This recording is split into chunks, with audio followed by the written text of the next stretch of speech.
Okay guys, sasagot tayo ng katanungan. So maganda yung ganito guys, isang tanong, marami pong makapanood, maraming magkaka-idea. So tanong mula kay Rica Nuarin. So 5 months na daw yung gawin niyang inahin, ano daw pwedeng ibigay na vitamins. So ang binibigay ko lang vitamins is ito lang, sisical powder.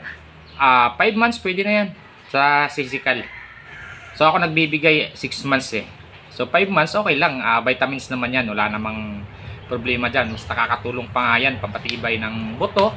Hindi basta-basta napipilayan yung ating inahin kapag nasa 3 months buntis pataas na. So ang bigat na ng katawan yan, so kailangan ng calcium. So ang sisical pwede rin yan, nakakatulong din yan para mapalakas yung resistensya ng ating inahin. So hindi basta-basta nagkakasakit. At nakakatulong din yan mag-develop sa mga biik habang binubuntis. So paglabas, maganda yung resulta ng mga biik. At si Mama Pig, madaling makarecover dahil malakas yung resistensya niya. So sa pangalawang tanong, ang sisical pala guys ay tuloy-tuloy yung pagbibigay. Kung ihalo nyo sa feeds, isang box na 200 grams, pwede na sa 50 kilos na feeds yun. Pero kung hindi nyo na may nahalo, sinasabay nyo sa pakain, 2 teaspoon a day. Isang teaspoon sa umaga, isang teaspoon sa hapon. So pangalawang tanong mula kay Friza Janine.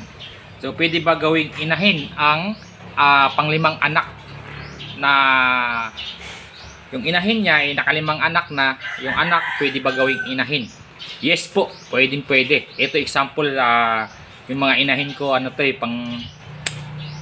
panglimang anak to, itong dalawang magkakapatid. Panglimang anak to, so ngayon inahin, buntis na. So nakikita nyo naman, naka-update pa nga to guys, kung talagang nasundan nyo yung mga video ko, yung mga previous video. Naka-update lagi to, yung mga kapatid nito na naunang anak, pangalawa, pangatlo, pangapat.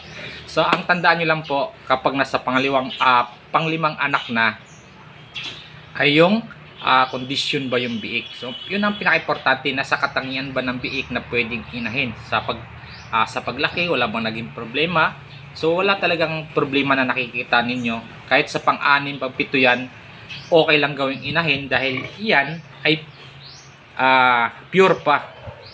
So pwede pa yan, lalo na pag F1. Kahit pa F1 yung mga anak, kahit pang-6, pang-7, yung anak niya kapag nasa katangian yung mga biik, wala pang naging problema. So pwede po. So basta alam nyo naman kung ano, in-explain ko na sa inyo kung ano yung mga ideal na gawing inahin. So yan, kahit pang-6, pang-7 yung F1 na anak niya, ang nanay niyan is F1 pa rin. So pwede. Basta yung barako, siyempre yung barako, pag may barako kasi ano po talaga yung barako nila hindi naman basta-basta nagbabarako yan ng hindi maganda.